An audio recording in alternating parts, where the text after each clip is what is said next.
नमस्कार दोस्तों, ज्ञान गुण सागर में आपका स्वागत है। तो चलिए बात करते हैं आज के द हिंदू और इंडियन एक्सप्रेस का एनालिसिस। ठीक है, देखते हैं आज के पेपर से यूपीएससी या अदर स्टेट पीसीएस एग्जाम में क्या क्या पूछा जा सकता है। ठीक है, तो स्टार्ट करते हैं। Let's start.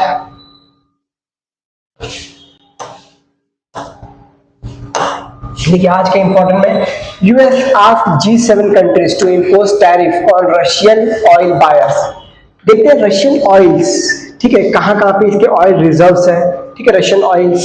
ठीक है, G7 कंट्रीज कौन होते हैं, ठीक है, उसके बारे में बात करेंगे। ठीक है, exclusive power to decide how SIR Election Commission. देखिए यहाँ पे ये अपना इलेक्शन कमीशन ऑफ इंडिया के बारे में देखेंगे वर्सेस सुप्रीम कोर्ट। ठीक है, सुप्रीम कोर्ट और इलेक्शन कमीशन ऑफ इंडिया। इसमें जुडिशियल ओवररीच के बारे में सुनेंगे। जुडिशियल ओवररीच, ठीक है, वो क्या होता है। ठीक है, यहाँ पे स्टोमा ब्लूम्स के बारे में देखेंगे। Stoma blooms exotic. ठीक है, Supreme Court to deliver verdict on plea for stays on Waqf act. कल मंडे है, वक्फ कोर्ट पे आने वाला है एक्ट। ठीक है, सुप्रीम कोर्ट का।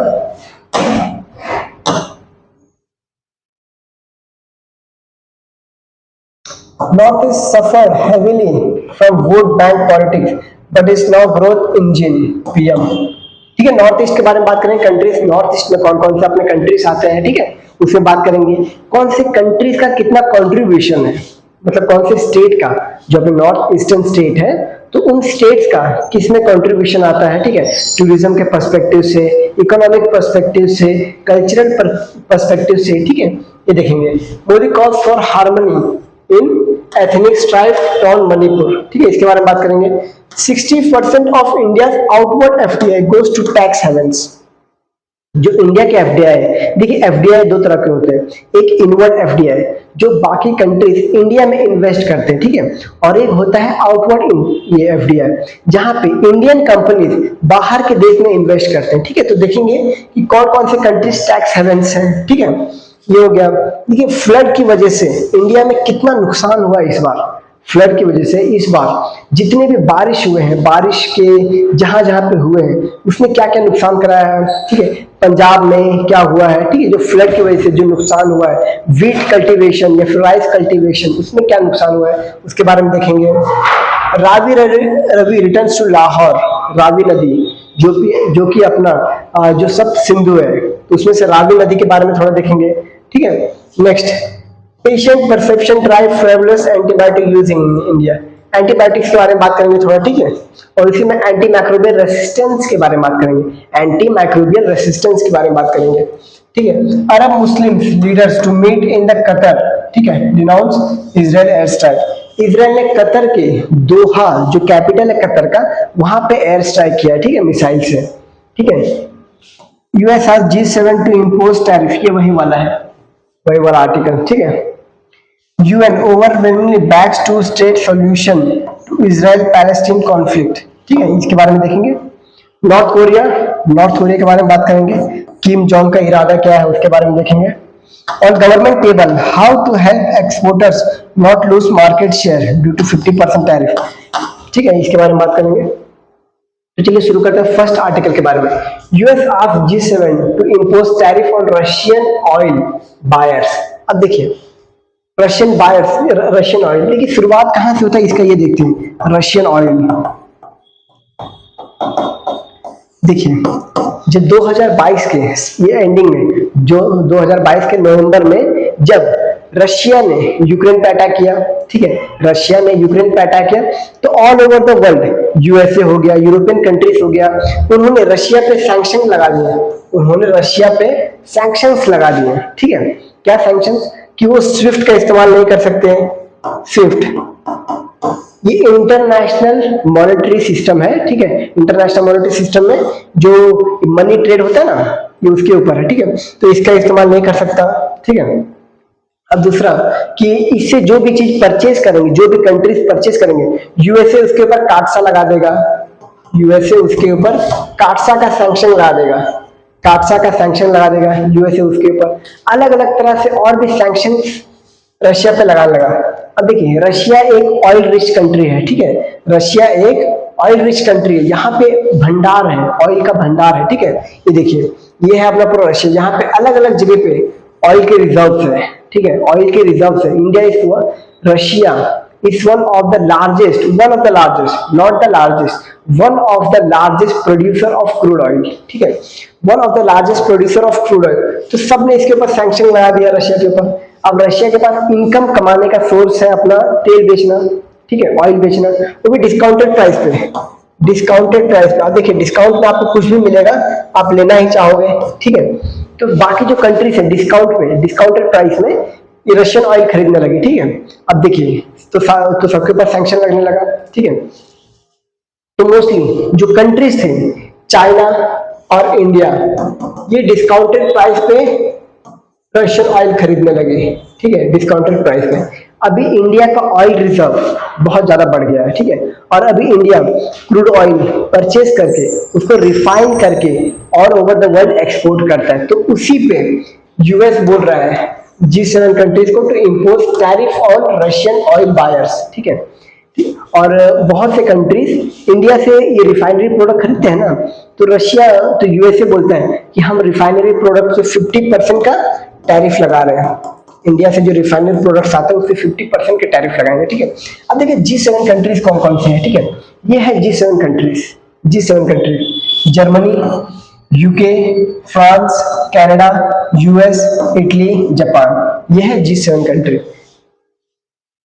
ये G7 पहले G8 हुआ करता था, ठीक है, लेकिन 2014 में जब रशिया ने क्रीमिया का एनेक्सेशन कर लिया, ठीक है, क्रीमिया यहाँ पे दिख रहा है क्या? नहीं, let me show you Crimea.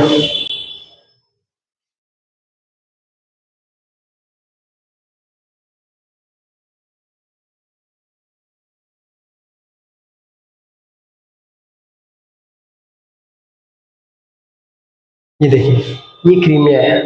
इसमें क्लियर अगर नहीं दिखेगा तो रशिया यूक्रेन मैप देखते हैं, रशिया यूक्रेन।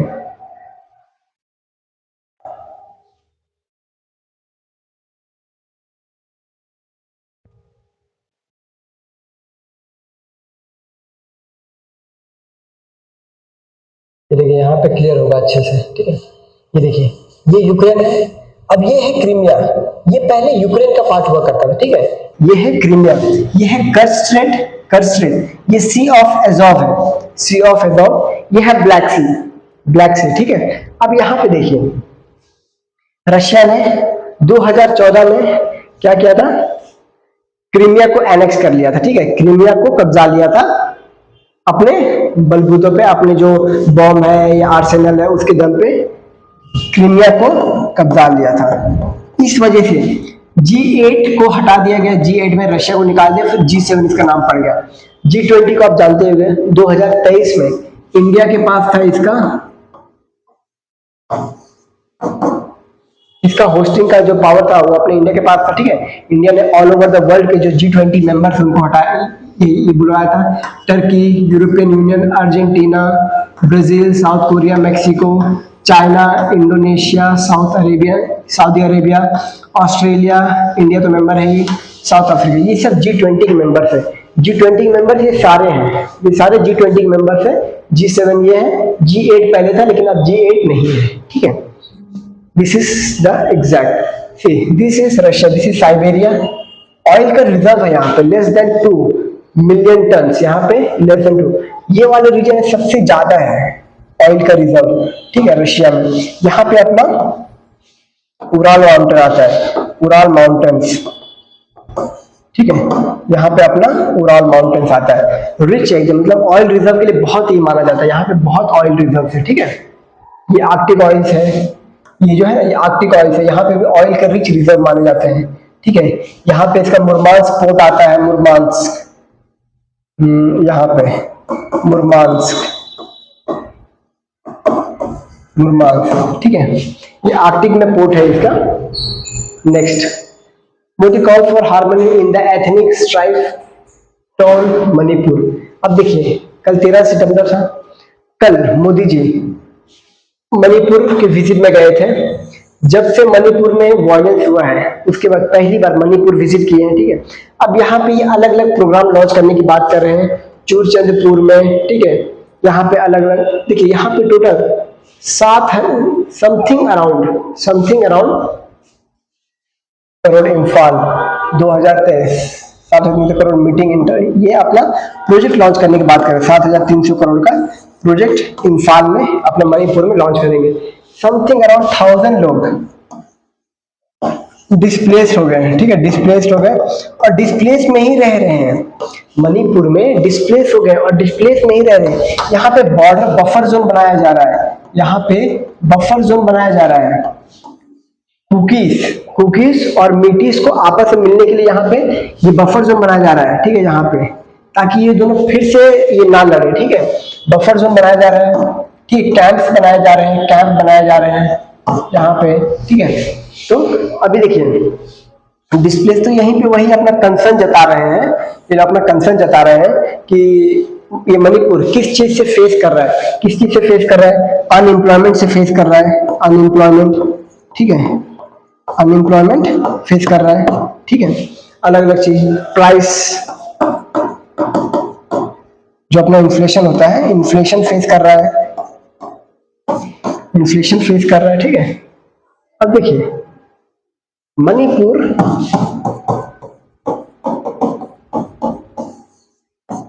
ठीक है, इम्फाल इसका कैपिटल आ जाता है, इम्फाल। तो मणिपुर में देखिए, मणिपुर मैंने इसका कंसर्न आपको कभी समझाया था। यहाँ पे क्या रहते हैं, ये वैली वाला रीजन है, ये जो रीजन है ये वैली वाला रीजन है, वैली, ठीक है, और ये माउंटेनियस रीजन है, ये जो रीजन है ये माउंटेनियस रीजन है, ठीक है, माउंटेनियस रीजन है। माउंटेन वैली में देखिए, वैली में रहते हैं मीटीज, यहाँ पे रहते हैं कुकीज, ठीक है। जो कुकीज है ये क्या है, ये एसटी कैटेगरी में बिलोंग करते हैं, ठीक है, एसटी कैटेगरी, मतलब जो यहाँ पे रहते हैं, ठीक है, यहाँ पे जो रहते हैं कुकीज, ये इम्फाल के जो वैली वाला रीजन है, जहाँ पे मेजॉरिटी ऑफ पॉपुलेशन है, जहाँ पे एयरपोर्ट है, जहाँ पे इनका जो सदन है, ठीक है, जो यहाँ पे ये अपना लेजिस्लेटिव असेंबली है, सब यहाँ पे वैली में है, ठीक है। तो कुकीज जो है वो मीटीज की वैली में आ सकते हैं, यहाँ पे लैंड परचेज कर सकते हैं, यहाँ पे रह सकते हैं, यहाँ पे अपना बिजनेस ऑपरेट कर सकते हैं, ठीक है।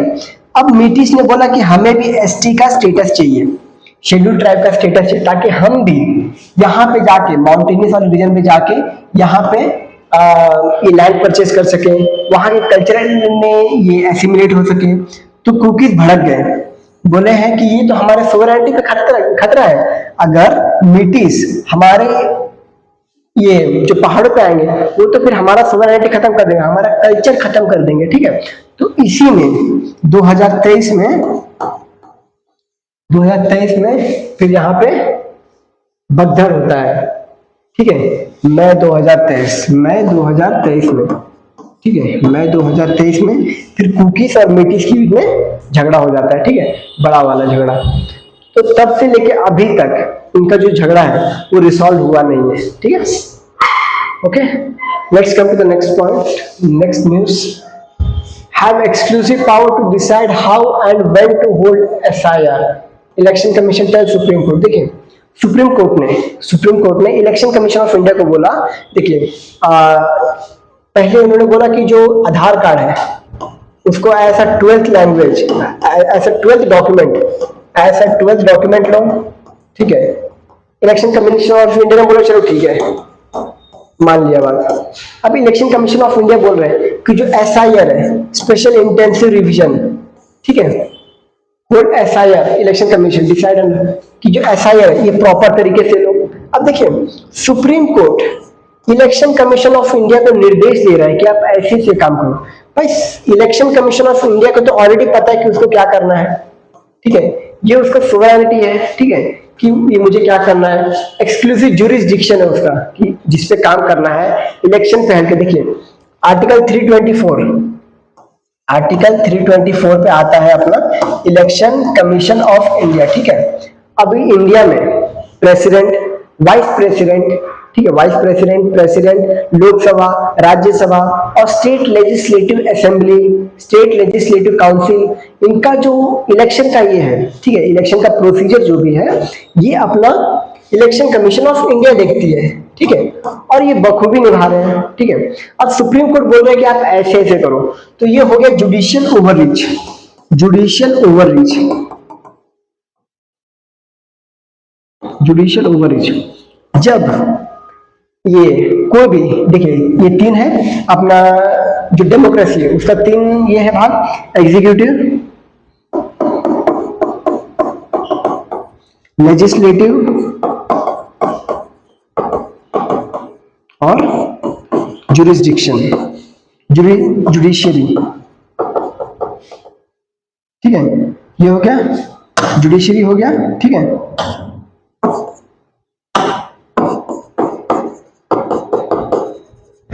जुडिशियरी हो गया। अब देखिए इनका अलग अलग काम है। ये अपना हो गया सुप्रीम कोर्ट, ठीक है, ये सुप्रीम कोर्ट हो गया, ये हो गया पार्लियामेंट और ये हो गया अपना काउंसिल ऑफ मिनिस्टर्स, ठीक है, जो इलेक्टेड रिप्रेजेंटेटिव सब है, लेकिन जो जिसने सत्ता हासिल की है जिस पार्टी ने, वो हो गया काउंसिल ऑफ मिनिस्टर। अब इसी में अपना आता है ये अपना एडमिनिस्ट्रेटिव, ठीक है, अब उसको काउंसिल ऑफ मिनिस्टर से ये करते हैं एडमिनिस्ट्रेशन में, ठीक है, एडमिनिस्ट्रेशन में जो हेड होता है इलेक्शन कमीशन ऑफ इंडिया, ये अपने एग्जीक्यूटिव बॉडीज में आ गया, एग्जीक्यूटिव बॉडीज में आ गया अपना, ठीक है।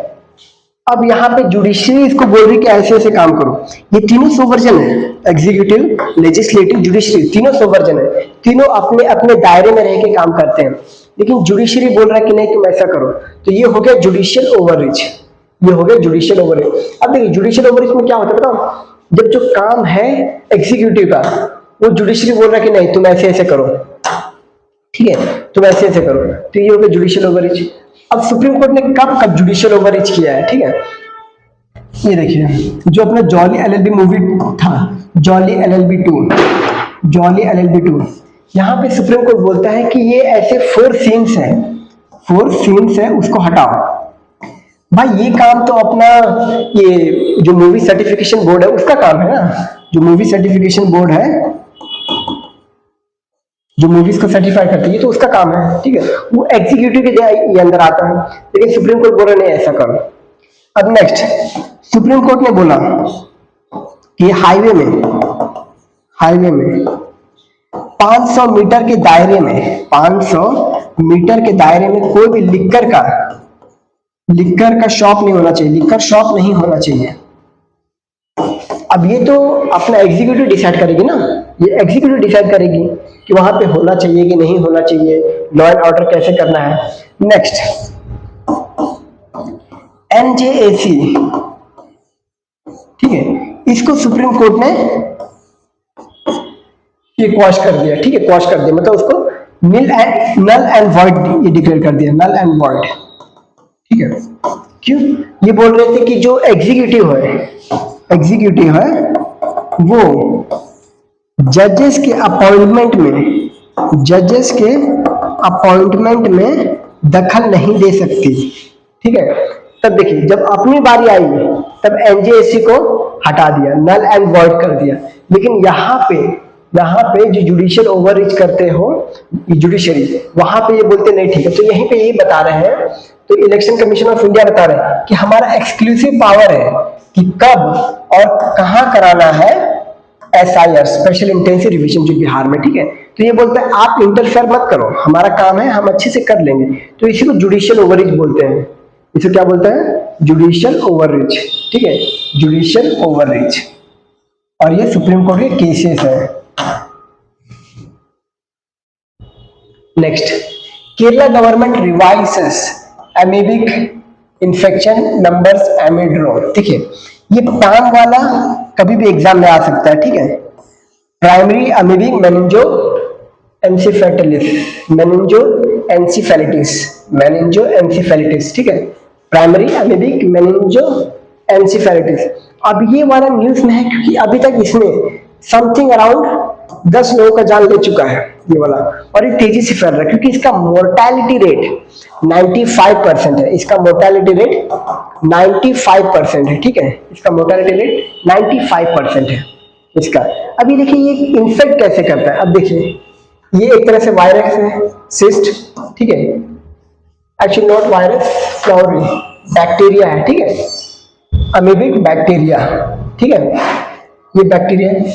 अब ये एनवायरनमेंट में है, पानी में, ट्रोपोजोइट, स्पर्मेटोजोइट, ठीक है, मिलते हैं दोनों। और जब पानी में कोई बंदा नहा रहा है, तैर रहा है, स्विमिंग कर रहा है, और ये सिर्फ पानी में भी नहीं, ये एनवायरनमेंट के आसपास में भी अवेलेबल है, ठीक है।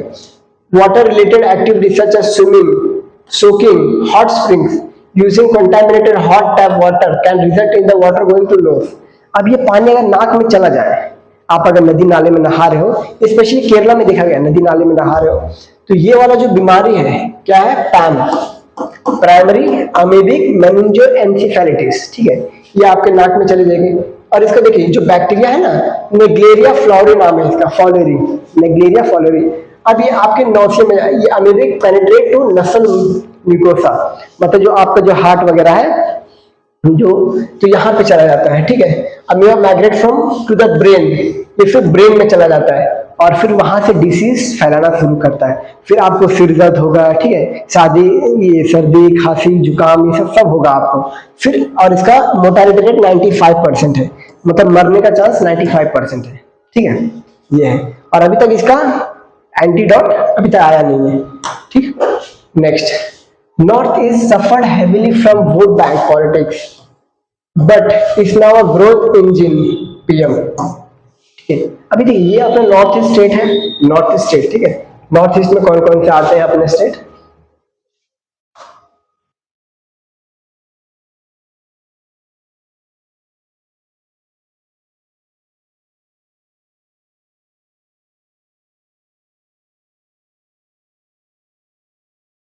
सिक्किम, अरुणाचल प्रदेश, असम, नागालैंड, मणिपुर, मिजोरम, त्रिपुरा, मेघालय, ये अपने नॉर्थ ईस्टर्न स्टेट है।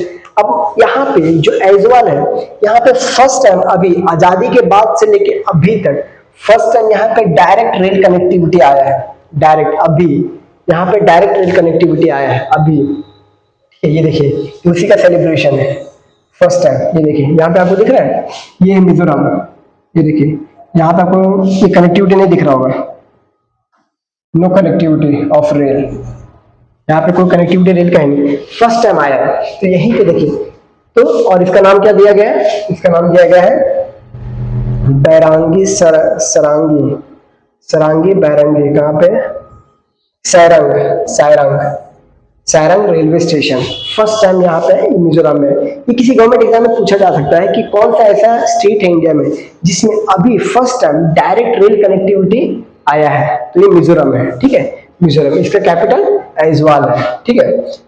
Aizawl with major metro, he said the project which has implemented for overcoming various challenges difficulties, ये सब पॉलिटिकल न्यूज है तो उस पर नहीं ध्यान देना है, ठीक है।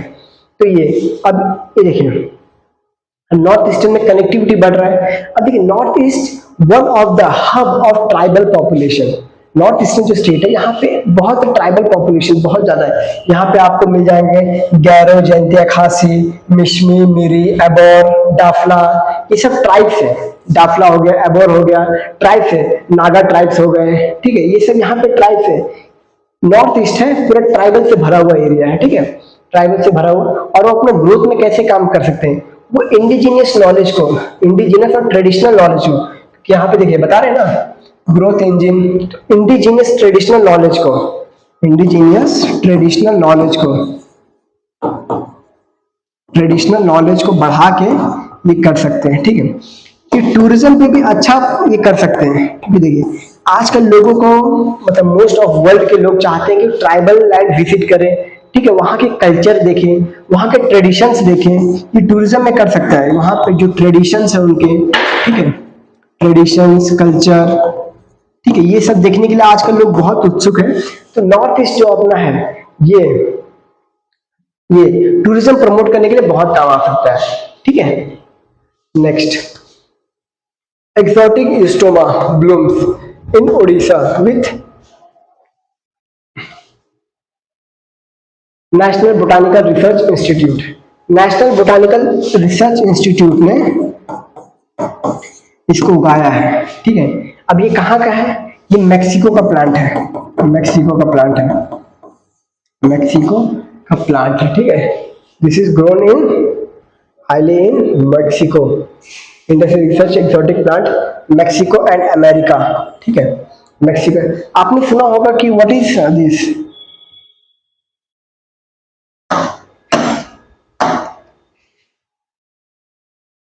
Invasive species, invasive species,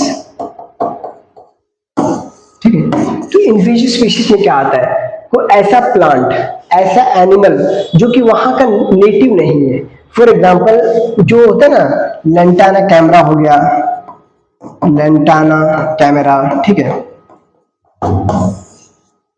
lantana camara, ये यहाँ का नहीं, ये इंडिया का नहीं, ये अपना कैरिबियन आइलैंड का है, कैरिबियन आइलैंड का है, ठीक है, कैरिबियन आइलैंड का है। वहां से इंडिया में अभी लेंटाना कैमरा बहुत ज्यादा है। अब देखिए, अगर आप लिस्ट अगर देखेंगे तो इंडिया में बहुत से इन्वेजिव स्पीशीज है,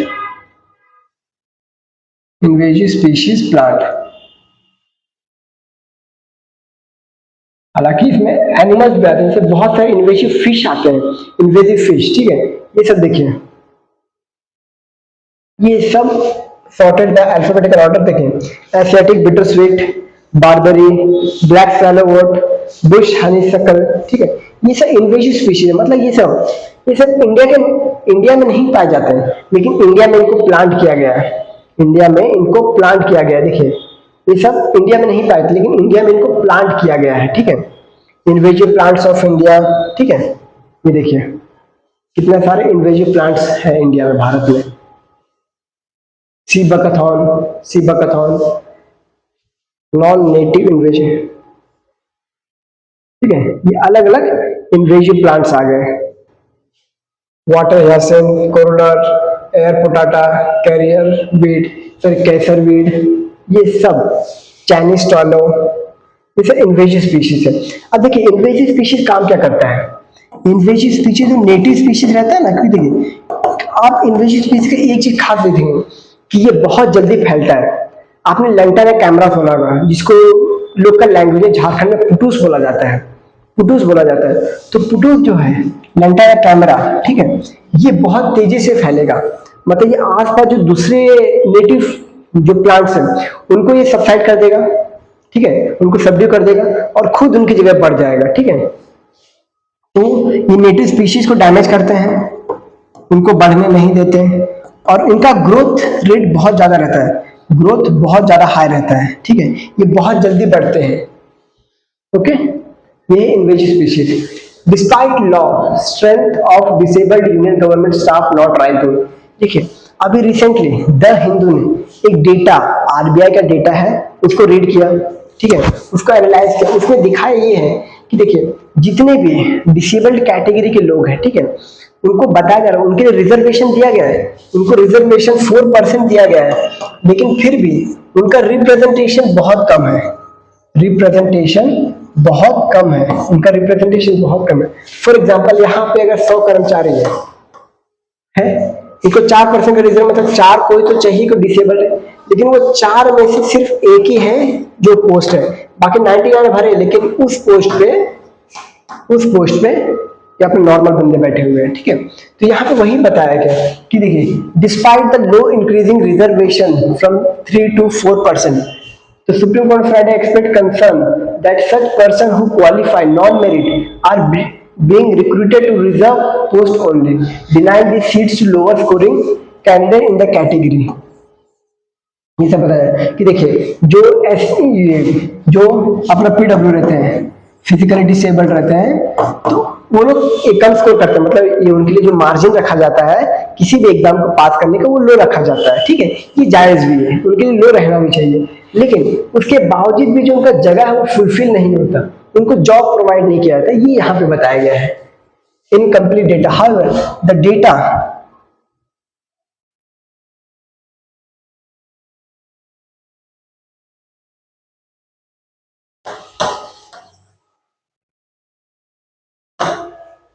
in absolute terms, the number of such employees in union government posts rose marginally from 20,000 in 2016 to 22,000 in 2022। देखिए absolute term, the number of such employees in union government post rose marginally from, देखिए 20,000 से फिर 22,000, मतलब 6 साल में सिर्फ 2,000 post बढ़े, सिर्फ 2,000 पोस्ट जो कि पीडब्ल्यू वाले हैं, पीडब्ल्यूडी ठीक है, physically disabled,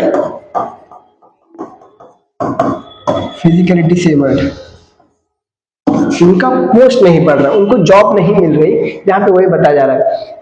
However, the data have been incomplete since 2018 without including not all ministry data, resulting in the total reporting employee strength falling from 30 lakh in 2016 to 20 lakh in 2018। उल्टा जो लोग retire हो जाते हैं, ठीक है, मतलब जो डिसेबल्ड है और लोग ये यहाँ पे रिटायर हो गए, तो फिर भी जो उनका पोस्ट, जो वैकेंट पोस्ट है वो नहीं भरा जा रहा है, वैकेंट पोस्ट नहीं भरा जा रहा है। मतलब जो डिसेबल्ड पर्सन है उनको जॉब से बिरफ्ट किया जा रहा है, ठीक है, उनको जॉब नहीं मिल रहा है। Next article, Supreme Court to deliver verdict on plea for stage on Waqf act tomorrow. कल है मंडे, ठीक है, 15 सितंबर, कल वक्फ बोर्ड पे सुप्रीम कोर्ट में वक्फ एक्ट के खिलाफ, वक्फ एक्ट के लिए डिसीजन पास होगा, ठीक है, सुप्रीम कोर्ट वक्फ एक्ट पे कल डिसीजन देगी। प्ली के मतलब 100 से ज्यादा ये पिटीशन ये इसके लिए दर्ज किए गए, ठीक है, कि जो एक्ट आया है, वक्फ एक्ट आया है 2025 का, वक्फ एक्ट 2025 का, उसको बताया गया कि क्रीपिंग एक्विजिशन है, ठीक है, ये क्रीपिंग एक्विजिशन है, मतलब बोल रहे कि जो लॉ है ये लॉ खराब है, तो इसी के ऊपर सुप्रीम कोर्ट कल जजमेंट देगी, ठीक है। Okay, now let's come to the next point. About 60% of India's outward FDI goes to tax havens. अब देखिए टैक्स हेवन्स क्या होता है उसके बारे में डिस्कस करते हैं, कौन कौन से कंट्रीज टैक्स हेवन्स में आते हैं उसके देखिए। अभी देखिए इंडिया ने बहुत से कंट्री से, ठीक है, बहुत से कंट्री से ये एग्रीमेंट साइन किए, ठीक है, double taxation avoidment act, double taxation avoidment act ये साइन किया, ठीक है। मतलब देखिए अगर कोई बिजनेस इंडिया में ऑपरेट हो रहा है, सेम अगर वही बिजनेस जो ऑपरेट इंडिया में हो रहा है, लेकिन अगर उसका जो हेड ऑफिस है, हेड ऑफिस अगर सिंगापुर में है, ठीक है, तो दोनों जगह पे टैक्स नहीं लिया जाएगा, क्योंकि देखिए यहाँ पे ऑपरेटिंग का टैक्स ये रहता है, ठीक है, कि यहाँ पे अगर आप ऑपरेट कर रहे हो तो आपको कितना 20% टैक्स लगेगा, और यहाँ पे सिंगापुर में रहेगा कि अगर वहां पे ऑपरेट कर रहे हो, ठीक है, वहां से प्रॉफिट लेके आ रहे हो, तो यहाँ पे हम टैक्स काटेंगे 5%, तो यही तो इसका टोटल 25% टैक्स हो जाएगा ना, तो उसको तो ये बोला जा रहा है कि मार्जिनली इसका टैक्स कम करो, double taxation avoidment act, avoidance act, double taxation avoidment act इसके लिए पास करें। अब देखिए ये मेजरली नॉन टैक्स हेवन, जो टैक्स हेवन कंट्रीज होते हैं ना, वहां पे इंडिया में जो कंपनीज है वो अपना इन्वेस्टमेंट करती है। फॉर एग्जांपल इसका अगर एग्जांपल हम लोग लें तो एग्जांपल में आता है लैंड रोवर, अपना जो जैगुआर है, जैगुआर लैंड रोवर, ठीक है, जो कि टाटा ने खरीद लिया, ठीक है, ये एक यूके बेस्ड कंट्री ये कंपनी है। तो देखिए ये हो गया एक आउटवर्ड एफडीआई, आउटवर्ड एफडीआई मतलब ये एक तरह से तो वहां पे इन्वेस्टमेंट हुआ ना, एक तरह से ये तो इन्वेस्टमेंट हुआ कि टाटा ने यूके का जो कंपनी है, यूके का जो कंपनी है उसको खरीद लिया, यूके का जो कंपनी है उसको खरीद लिया, ठीक है, आई गेस यूके का ही है ना, हाँ यूके का ही है, तो उसको खरीद लिया, ठीक है, एक तरह से इन्वेस्टमेंट हो गया। अब यही वाला जो ये अपने मेजर जो इंडियन कंपनीज है, फॉर एग्जांपल फ्लिपकार्ट कहाँ पे ये कर रही है, ये सिंगापुर से ऑपरेट कर रही है। फिर देखिए इंडिया में कोई भी बिजनेस ओपन करने के लिए टैक्स लगता है, अगर आप उस पर अच्छा प्रॉफिट कमा रहे हो तो उस पर भी टैक्स लगता है, ठीक है। तो इसीलिए जो कंपनी जो अपने इंडिया में है वो अपना जो हेडक्वार्टर या बिजनेस ऑपरेट जो करते हैं ये किसी और कंट्री से करते हैं, मकाओ, हांगकांग, यहाँ पे ये टैक्स हेवन्स कंट्री है। अगर इंडिया में किसी बिजनेस के प्रॉफिट पे कितना 25% टैक्स लग रहे हैं, तो ये टैक्स हेवन, जैसे फॉर एग्जाम्पल एक कंपनी ने 100 करोड़ कमाया, ठीक है, अब इंडिया में प्रॉफिट के नाम पे उसको 25 करोड़ ले लिया जाएगा, ठीक है, कि टैक्स दो तुम, ये हो गया। अब यही कंट्री में मकाओ या फिर स्विट्जरलैंड, ठीक है, या तो फिर अपना सिंगापुर, यहाँ पे अगर 100 करोड़ कमाया तो इसका खाली 7 करोड़ रुपए जाएगा, ठीक है। ये वहां का टैक्स स्ट्रक्चर है। तो 25 करोड़ बेटर है या फिर 7 करोड़ बेटर है? 7 करोड़ बेटर है ना। तो कंपनी चाहती है कि वो अपना जो बिजनेस है ये बाहर ये सब कंट्रीज में खोले। तो देखिए यही यहाँ पे बताया जा रहा है कि 50-60% of India's outward FDI goes to tax havens. मतलब जो भी अपने एफडीआई है इंडिया से जो बाहर जाते हैं कंपनी बाहर देशों में इन्वेस्ट करते हैं, ये मोस्टली सिंगापुर में करते हैं। सिंगापुर में आप देखो, अगर आप फ्लिपकार्ट को सर्च करोगे ना, जिसको बंसल ब्रदर्स ने बनाया है, ठीक है, फ्लिपकार्ट, तो इसका जो हेडक्वार्टर है अपना ये सिंगापुर में है, ठीक है। सिंगापुर से ये कंपनी ऑपरेट कर रही है, ठीक है। फिर मॉरिशियस से बहुत सी कंपनी ऑपरेट कर रही है, क्योंकि वहां पे भी टैक्स बहुत कम लिया जाता है प्रॉफिट वगैरह पे, ठीक है। फिर अपना आता है यूएई, जो अपना दुबई है यूएई, ठीक है। नेदरलैंड आ जाता है, यूके आ जाता है, स्विट्जरलैंड आ जाता है, ठीक है।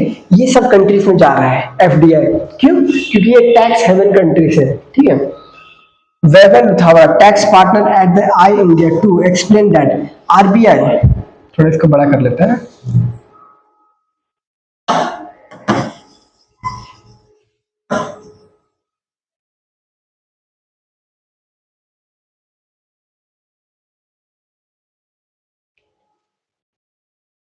Apart from this, they also come with the other advantage of Indian companies looking invest abroad. A lot of time for things like fundraising or investor coming in the usually like coming in the intermediate jurisdiction. He explained also having an entity in the middle also protect. अब यहाँ पे वही बताया जा रहा है कि India में जो जो प्रॉब्लम्स ये कंपनी फेस करती हैं, ठीक है। ये कौन कौन सा प्रॉब्लम? इन्वेस्टमेंट हो गया, ठीक है, लेबर लॉ वगैरह हो गया। देखिए इंडिया में लेबर लॉ भी बहुत पावरफुल है, लेबर लॉ, ठीक है, कि अगर आपके कंपनीज में 40 से ज्यादा लेबर है, ठीक है, 40 या 10 या 50 या 100 से ज्यादा लेबर, तो आप पे लेबर लॉ लागू होगा। इस लेबर लॉ में एम्प्लॉयज का जो वर्किंग टाइम रहेगा वो डिसाइड रहेगा, वर्किंग को टाइम पे उनको पर्क्स देना पड़ेगा, ठीक है, उनका सैलरी बढ़ाना पड़ेगा, टाइम टू टाइम बढ़ाना पड़ेगा उनका सैलरी। ये सब बताया जा रहा है कि ये सब झंझट इंडिया में है। देखिए mister थिंगना also believe that high tariff imposed by US on imports from India could induce Indian companies to invest abroad if they continue. अब देखिए, अब यहाँ पे टैरिफ से थोड़ा समझते हैं, ठीक है, टैरिफ से। फॉर एग्जाम्पल एक कंपनी है एबीसी कंपनी है, ये इंडिया में कपड़े बनाने का काम करती है, ठीक है, टेक्सटाइल वर्क है, ठीक है। अब ये अगर इंडिया से प्रोडक्ट बना के 100 रुपये में यूएसए को बेचेगा, तो यूएसए में ये प्रोडक्ट जो है ये 150 रुपये में बिकेगा। क्यों? 50% टैरिफ है। एक्चुअली नॉट 50%, 57% हो जाएगा। हाँ 57, क्यों? 7% पहले से ही था, उस पर एडिशनल 50% है, तो ये हो गया। अब यही कंपनी एबीसी कंपनी ने वियतनाम से ये कपड़े बनाए, ठीक है, ये कपड़े अपने सारे जो कंपनी है इसको वियतनाम में शिफ्ट कर दिया। अब वियतनाम में इसने कपड़े बनाए और यूएसए को बेच दिया, तो इसके ऊपर टैक्स कितना लगेगा? यही सेम 100 रुपए का बनाया, ठीक है। अब इसका कपड़ा जो बिकेगा वहां पे 106 रुपए में बिकेगा, ठीक है।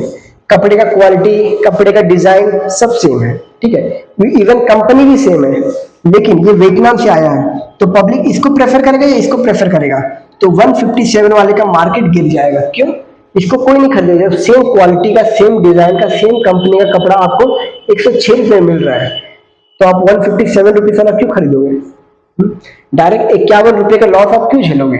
ठीक है, इसीलिए बहुत से कंट्रीज टैक्स हेवन कंट्रीज में जाना चाह रही है, टैक्स हेवन कंट्रीज में जाना चाह रही है। फॉर एग्जाम्पल यहाँ पे अपना सिंगापुर आ गया, सिंगापुर, ठीक है। नेक्स्ट आ गया अपना हांगकांग, मकाओ हो गया, ठीक है। और भी अलग अलग कंट्रीज है, जैसे यूके आ गया, स्विट्जरलैंड आ गया, ठीक है। ये सब टैक्स हेवन कंट्रीज है। तो let's come to the next. Patient perception drive frivolous antibiotic use in India, ठीक है। अब इसको एक सिंपल तरीके से समझते हैं, ठीक है, कि एंटीबायोटिक यूज से क्या होता है। अगर ज्यादा एंटीबायोटिक खा रहे हो तो उससे क्या नुकसान होगा। ये देखते हैं, देखिए ये है बैक्टीरियोफेजेस, ये एक वायरस है, ठीक है, it's a good virus, it is a good virus. ये आपके बॉडी में जाके, ये आपके बॉडी में जाके जो भी बीमारी होती है उसको हील करता है, जो भी बीमारी होती है उसको हील, देखिए ये हील कर रहा है, ये मतलब ठीक कर रहा है, जो ये जो बैक्टीरिया जो बीमारी फैलाई है उसको ठीक कर रहा है, जो अंदर की टिश्यूज है ये बैक्टीरिया को खत्म कर रहा है एक तरह से, ठीक है, बैक्टीरिया खत्म कर रहा है और उसको हील कर रहा है, जो भी ये अंदर ऑर्गन डैमेज होते हैं उनको हील कर रहा है।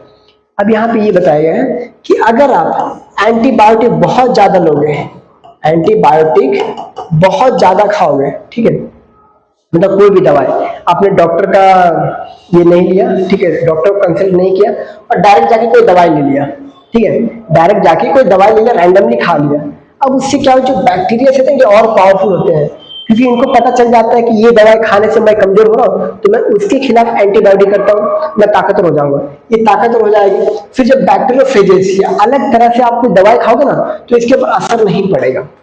तो इसी तरह से ये आपने अलग अलग बीमारी को जन्म देगा, ठीक है। आपका देखें एक बॉडी में होता है सेरोटोनिन, सेरोटोनिन, ठीक है। अब देखिए आपकी बॉडी में कब खाना है, कब सोना है, कब उठना है, ठीक है, जो इमोशंस होते हैं, फीलिंग्स होता है, ठीक है, ये सब ये एंजाइम्स की वजह से, ठीक है, एंजाइम्स की वजह से ये होता है। लेकिन एंटीबायोटिक खाने से ये कमजोर हो जाता है, मतलब आपका सोने का टाइम भी बिगड़ सकता है, उठने का टाइम बिगड़ सकता है, खाना खाने का टाइम बिगड़ सकता है, ये अलग अलग तरह से टाइम बिगड़ सकता है आपका यहाँ पे। वही यहाँ बता रहे हैं ओवर यूज करने से क्या होता है, 5 million death a year antibiotic से बहुत, क्योंकि देखिए जो भी ये जो बैक्टीरिया पावरफुल हो जाता है और उसको दवाई ठीक नहीं कर पाता है, ठीक है, तब तो ये डेथ पक्का है ना, तो 5 million death a year a major driver over use of antibiotic, ज्यादा एंटीबायोटिक खाने की वजह से लोगों की मौत। The problem is acute in low and middle countries, low and middle country, जैसे India is a middle income country, तो यहाँ पे ज्यादा प्रॉब्लम है ये सब, ठीक है। अब यहीं पे one possible explanation of why providers prescribe antibiotic despite knowing better lack of knowledge, तो इसमें वही सब बताया कि गलतियां क्यों करते हैं, ठीक है, ये नॉलेज होने के बाद भी वही सब बताया गया है। मैंने जिसका मेन मुद्दा था वो मैंने समझा दिया, ठीक है। Next, Arab Muslim leaders to meet in the Qatar to denounce Israel air strike, ठीक है, डिनाउंस का अर्थ है उसको कंडेम करेंगे कि हाँ भाई तुमने किया है, तुमने गलत किया है, ठीक है। अब देखिए परसों के दिन ही आई थिंक 8 सितंबर या फिर 9 सितंबर को, ठीक है, इजराइल कतर के दोहा पे, दोहा जो उसका कैपिटल है वहां पे एयर स्ट्राइक कर देता है, मतलब बॉम्ब गिरा देता है, ठीक है, बॉम्ब गिरा देता है, तो ये तो उसका सॉवरेनिटी पे थ्रेट हुआ ना, ये इसका, क्योंकि इजराइल बोलता है कि हमने कतर को नहीं मारा है, हमने वहां बैठे हमास के जो हिजबुल्ला है, हमास के लोगों को मारा है, ठीक है, ये इजराइल का कहना है। लेकिन ये बोल रहे फिर भी ये तो मेरा कंट्री है ना, ये मेरा कंट्री है, ये तो मेरा कंट्री है, ये कतर का प्राइम मिनिस्टर बोल रहा है। अब देखिए यहाँ थोड़ा बात करते हैं ऑर्गेनाइजेशन ऑफ इस्लामिक कॉपरेशन। दुनिया में टोटल पूरे वर्ल्ड में 57 ऐसे कंट्रीज है जो कि इस्लामिक कंट्रीज हैं, ठीक है, इस्लामिक कंट्री, उन्होंने अपने आप को डिक्लेयर कर दिया कि हम मुसलमानों का देश है, ठीक है, ये सब आते हैं पूरे कंट्रीज, इन्होंने अपना अलग अलग इकोनॉमिक ट्रेड ये साइन किया है, ठीक है, लिप्टाको गोरमा अथॉरिटी, ये अपना आएगा अपना अफ्रीका वाले कंट्रीज में आता है, अफ्रीका, ये सब मुस्लिम कंट्रीज है, ये सब अपने आप को डिक्लेयर कर चुके हैं कि this is a Islamic country, यहाँ पे इस्लामिक रूल चलता है, यहाँ पे यहाँ के कानून में कहीं कहीं पे, नॉट एवरीवेयर, यहाँ के कानून में शरिया लागू होता है, शरिया लॉ, ठीक है, शरिया लॉ एक इस्लामिक लॉ है, ठीक है, शरिया, जिसमें कुरान के जो भी रहते हैं, जो रूल्स रहते हैं उसको फॉलो किया जाता है, ठीक है। तो ये सारे कंट्री इस्लामिक, ये टोटल कितने हैं, total 57 countries all over the world जो अपने आप को घोषित कर चुके हैं कि ये मुसलमानों का देश है, ये इस्लामिक कंट्री है, ठीक है। अब इसका कैपिटल कहाँ है, इसका कैपिटल जेदा में, जेदा कहाँ पे है, ये है सऊदी अरेबिया में, ठीक है, ये है सऊदी अरेबिया में, ठीक है, ये है सऊदी अरेबिया में। तो ये ऑर्गेनाइजेशन, और मैं आपको कि Gulf Cooperation Council, Gulf Cooperation Council. ये जो कतर है ये गल्फ कॉपरेशन काउंसिल का मेंबर है। अब इसमें मेंबर कौन कौन से आते हैं? इराक आ गया, कुवैत आ गया, कतर आ गया, सऊदी अरेबिया आ गया, यूएई आ गया, ओमान आ गया। कितने हुए? 1 2 3 4 5 6, टोटल 6 है गल्फ कॉपरेशन काउंसिल में। अगर इसका आप मैप देखोगे, Gulf Cooperation Council GCC members, देखिए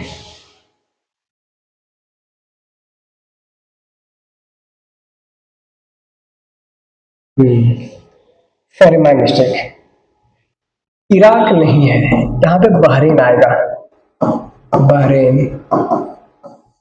ठीक है, ये है कंट्रीज। कौन कौन से हैं? कुवैत है, सऊदी अरब है, बहरीन है, कतर, यूनाइटेड अरब एमिरेट्स और ओमान। ठीक है, ये है टोटल गल्फ कॉपरेशन काउंसिल। और ये है ऑर्गेनाइजेशन ऑफ इस्लामिक कॉपरेशन, जिसमें टोटल 57 कंट्रीज है। ठीक है, ये इसका मैप है। ये all over the country Islamic countries है, ये सब जो अपने आप को डिक्लेयर। यहाँ पे शरिया लॉ चलता है। और ये कब ये हुआ था? 1972 में। इसका कैपिटल यहाँ पे सऊदी अरेबिया में है, जेदा में है। ठीक है, 1969 was founded 1961।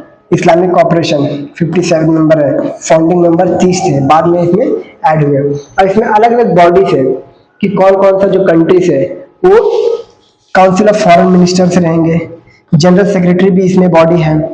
इस्लामिक समिट है, ये इसका भी समिट होता है। ठीक है, जैसे अपने G20 का समिट होता है ना, वैसे इसका भी समिट होता है। अल-काद्स कमिटी होता है इनका। Okay, let's go. North Korea to boost nuclear arsenal, conventional military.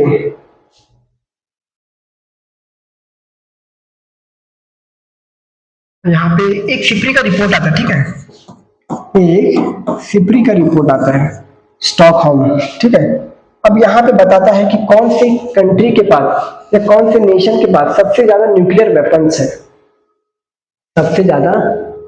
Weapons है, तो यहाँ पे फर्स्ट नंबर पे आता है रशिया।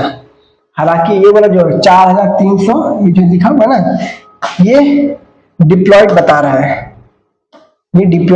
है, हालांकि रशिया के पास 6000 के आसपास न्यूक्लियर वेपन्स है। यूनाइटेड स्टेट्स के पास समथिंग अराउंड 5 या 5 जो रहते हैं। फ्रांस, चाइना के पास ये सही है, लेकिन इसका 700 हो सकता है। ठीक है, फ्रांस, यूनाइटेड किंगडम, इंडिया 180 सही है, पाकिस्तान 170 सही है, इजराइल 90 सही है। नॉर्थ कोरिया बोल रहा है 50 से हम और ज्यादा लेके जाएंगे। ठीक है, नॉर्थ कोरिया बोल रहा है 50 से और ज्यादा न्यूक्लियर लेके जाएंगे। अब देखिए, न्यूक्लियर वेपन बहुत ही खतरनाक होता है। अभी इसके पीछे फिजिक्स जो अगर बताएंगे तो देखिए,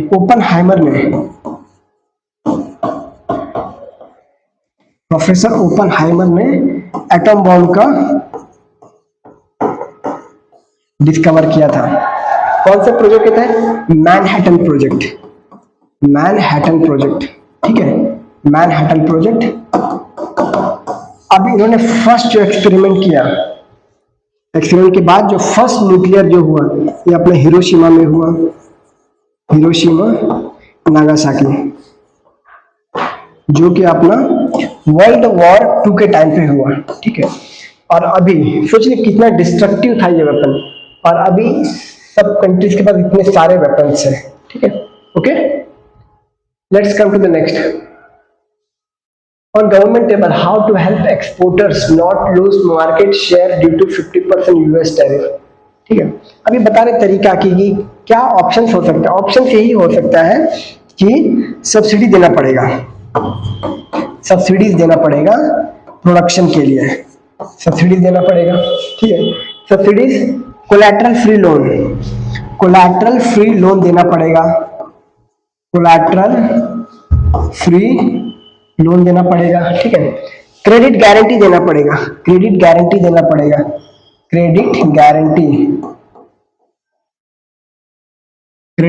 देना पड़ेगा। लेबर इंटेंसिव एक्सपोर्ट करना पड़ेगा, लेबर इंटेंसिव एक्सपोर्ट मतलब बहुत ज्यादा एक्सपोर्ट करना पड़ेगा, लेबर इंटेंसिव एक्सपोर्ट।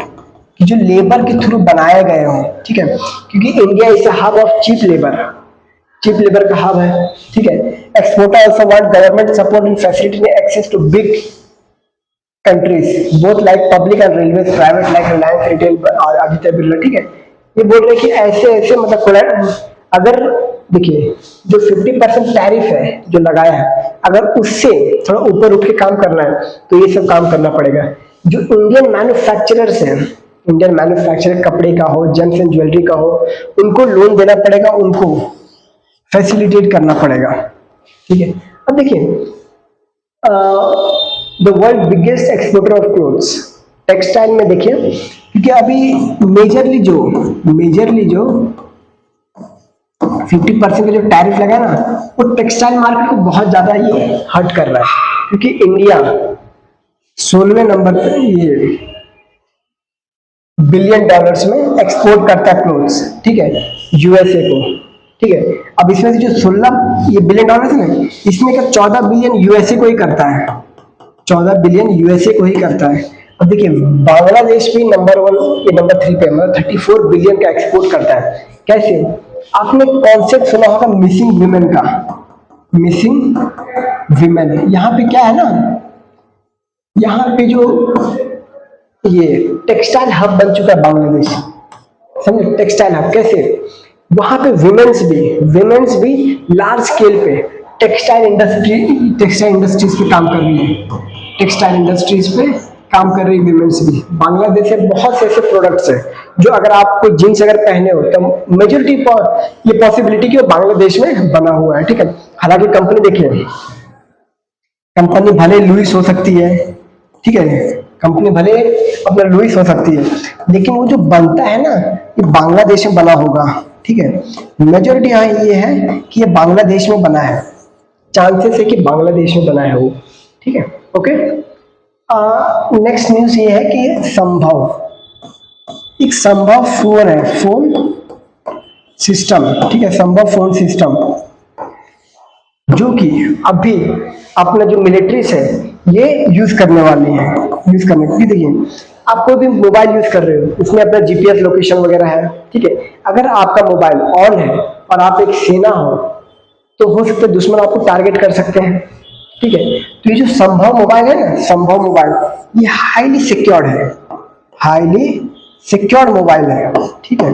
ये अपने मिलिट्रीज के पास अब रहने वाला है, ठीक है, हाईली सिक्योर्ड फोन संभव, बस इसके बारे में बताया गया है।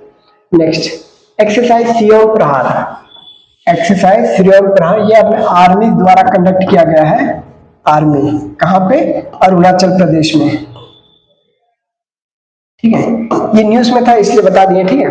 हालांकि ये द हिंदू में पब्लिश नहीं हुआ था, ये न्यूज में था इसलिए, क्योंकि एक्सरसाइज के ऊपर पूछा जाता है, ठीक है। तो धन्यवाद गाइस, आज का द हिंदू एनालिसिस यहीं पे खत्म होता है, ठीक है, धन्यवाद।